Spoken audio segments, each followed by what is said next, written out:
I'm NAZ Today meteorologist Lee Bourne coming to you on Thursday, July 12th, and monsoon welcome. Talked to you, of course, about a week ago, and we talked about the monsoon moisture starting to make its way into the state. Well, it is now well established here, and we've been seeing some pretty good spread out rain here for about the last week or so across the state. High pressure just to the north of Arizona, transporting moisture in out of the tropics, out of old Mexico, originating from the Gulf of Mexico. So moisture also makes its way in out of the Gulf of California. Rather active start to the monsoon. Most locations, I would say in general, at a ½ inch to even a couple inches of rain, and that's the way the monsoon works. Some people get the heavier downpours, other places not so much. Takes a while here for everybody to really get wet out there. Just want to show you a satellite of the last 24 hours. Here we are in Arizona, and when you really see it blossom, that was yesterday's thunderstorms. Then you kind of see it quiet down overnight, and as we get into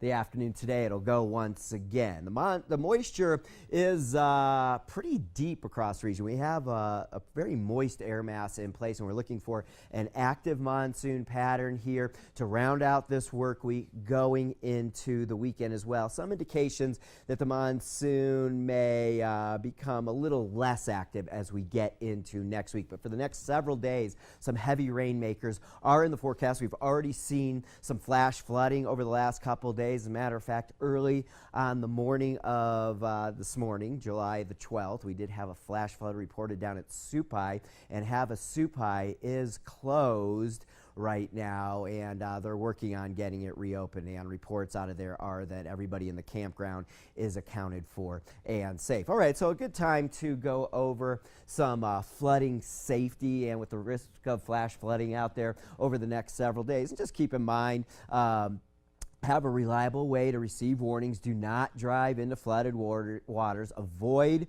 slot canyons, and don't venture into areas where you can't reach high ground. And always be aware if you're anywhere down in canyon areas. And really, when the monsoon's around, I kind of avoid them. It's just not safe to be down in canyons. Okay, chances of thunderstorms each and every day. Some heavy rainmakers around here right through the weekend. Temperatures comfortable out there and right on par for this time of year. Sedona right around 90, Payson mid-80s, Prescott mid-80s, well, up around Lake Powell mid-90s, and Phoenix hanging right around the triple digits. Okay, for us here in Flagstaff, mid-70s, kind of a lot of cloud cover here going into the weekend. I think we start to see the sun break out, and we talked about next week possibly a downturn in some storm activity, but you know how it goes in Flagstaff. We start seeing more sunshine and really heating up. That's when we get some of the stronger storms, so possibly look for that next week. Okay, have a great weekend.